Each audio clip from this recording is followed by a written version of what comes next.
사실 지금 우리의 상황과는 다르게 매크로는 좋지 않죠. FOMC 발표들과 금리 인하 횟수에 대한 스피치들, 그리고 정치적인 상황들을 봤을 때 그걸 대표하는 게 달러 인덱스 차트고, DXY는 여전히 큰 프레임에서 강세 중에 있습니다. 하지만 이런 외부 상황과 매크로의 의미가 지금 코인 시장이 여기서 멈추는 게 아니라 오히려 그 올해의 고점을 좀 더 빨리 도착할 수 있는 상황을 만들어 줄 수도 있다. 사람들이 금리 인하에 대해서 확신을 가지고 추가적인 폼으로 뛰어들 때 이미 코인 시장은 고점을 터치하고 빠질 가능성이 높아지고 있어요.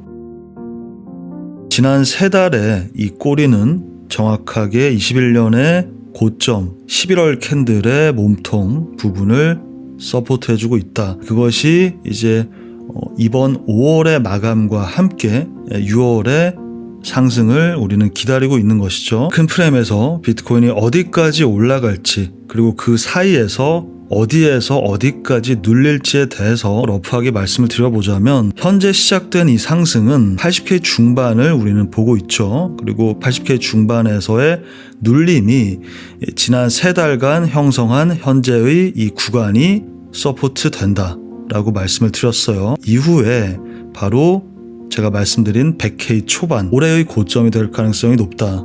100K 초반이, 그리고 지금 인트로에 말씀드렸듯이 금리 인하 시작 시점으로 저는 이 시기를 보고 있어요. 그리고 그 금리 인하 시점과 맞물린 자산시장 전체와 같이 상승하는 그 흐름 이후에 비트코인만의 사이클로 다시 한번 찐 고점으로 갈 수 있는 가능성에 대해서 지난 방송에서 자세히 설명드렸으니까 그 부분은 이제 지난 방송을 참고하시고, 제가 대략 2주 전 전체 방송 대중들은 같은 실수를 반복한다 라는 방송에서 작년 2932 돌파 후의 기억을 말씀을 드렸어요. 그때와 비슷한 상황이 벌어지고 있다. 2주 전이 언제냐? 저와 회원님들이 57K에서 진입하고 얼마 지나서 이때예요. 이 눌림에서 또 다들 여길 갱신한다. 이번엔 더 내려간다. 51K를 기다리고 45K를 기다리고 2932 때와 동일하죠. 그때와 똑같은 상황이 벌어지고 있다고 말씀을 드렸었고, 멤버십에서는 이제 구체적인 진입 구간과 함께 진입을 했었죠.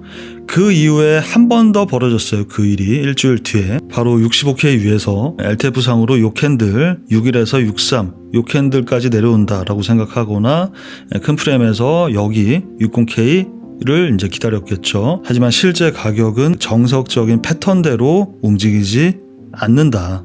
이미 일주일 전 23일 비트코인이 막 내려오고 있을 때 말씀을 드렸었죠. 잠깐 들어볼게요.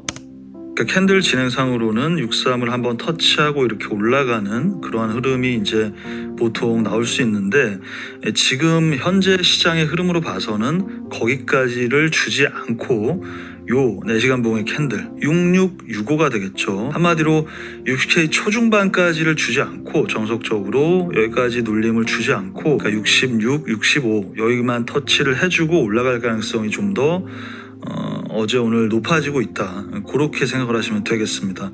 여기서 눌리든 이렇게 말씀을 드렸고, 그 이후에 비트코인은 66K를 정확하게 터치하고 서포트를 받고 있습니다. 여기면은 정말 내가 마음이 편하겠다라고 하는 곳을 기다리는 그 마음이 결국 기회를 날리고 그런 패턴을 반복하게 되는 거예요. 그게 지금도 벌어지고 있다고 이때부터 말씀을 드렸잖아요. 재밌는 건 항상 뒤늦게 포모를 하는 사람들이 누구냐? 바로 처음에 과도하게 리스크를 줄이려고 쫄아서 아래만 기다리던 사람들이 나중에 엄청 과하게 올라타는 거예요. 그 패턴에서 벗어나셔야 된다. 제가 이 회원님들과 제가 여기서 우리가 팔고 여기를 말씀드렸을 때 어떻게 말씀을 드렸어요? 하락률 때문이다. 그러니까 20% 이상의 하락이 현재 나오기가 어렵고, 그로 인해서 여기가 바닥이 될 것이다 라는 얘기를 이렇게 올라가면서 70 전에 말씀을 드렸던 거잖아요. 그리고 실제로 올 시즌의 하락률은 두세 달간의 하락인 마이너스 20이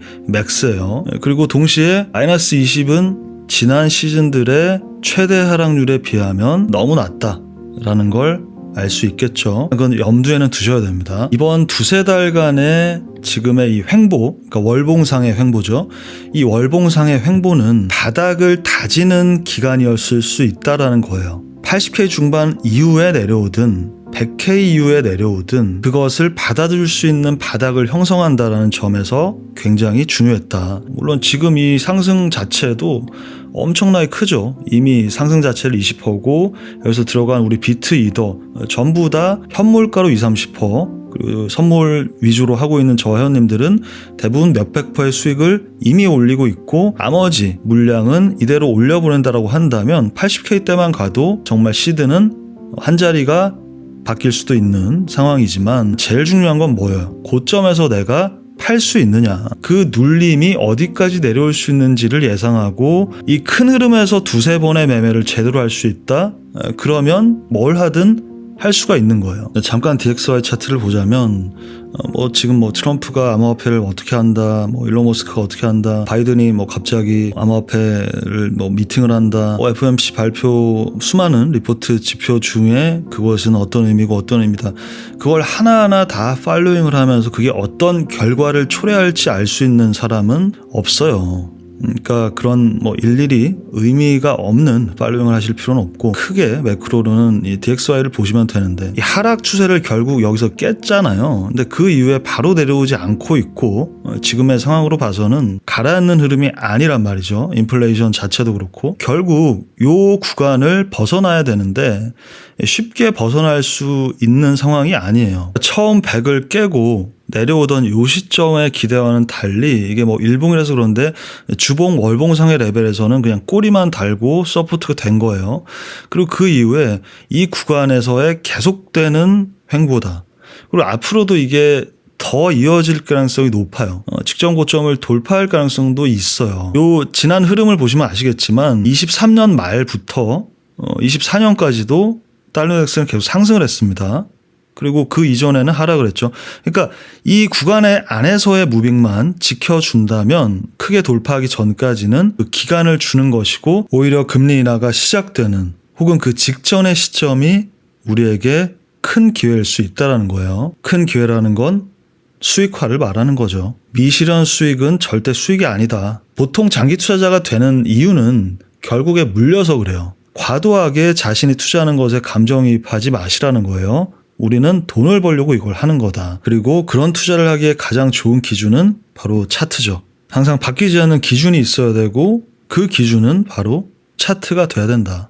자, 가장 큰 프레임인 월봉 마감 직전이라는 건 그 월봉 안에서의 LTF상에서의 이 움직임, 변동성이 나올 수 있다는 걸 의미합니다. 특히 이렇게 직전 저점을 조금씩 수입을 해주면서 이렇게 변동성을 만들 수 있습니다. LTF상의 유동성 터치를 다음 구간까지의 상승 전에 이 눌림이 나왔을 때 가장 좀 현 시점에서 기회가 될 수 있는 건 바로 알트마켓이죠. 왜냐하면 이미 비트 이더는 저와 회원님들 57K에서 비트 진입, 2,800, 2,900달러에서 이더 진입. 지금 아무 리스크가 제로니까 상관없고 알트는 아직 상승폭이 많이 남아있다고 말씀을 드렸어요. 여기까지 내려올 수도 있겠고 중요한 건 여기서부터 여기까지죠. 20% 이상입니다. 각각의 알트코인은 거의 한 100% 정도의 상승이 나올 수 있어요. 현 시점 진입할 만한 알트들 어제 말씀드렸으니까 참고하시고 내일 월봉 마감까지 같이 한번 지켜보도록 하겠습니다. 방송 들어주신 분들 감사합니다.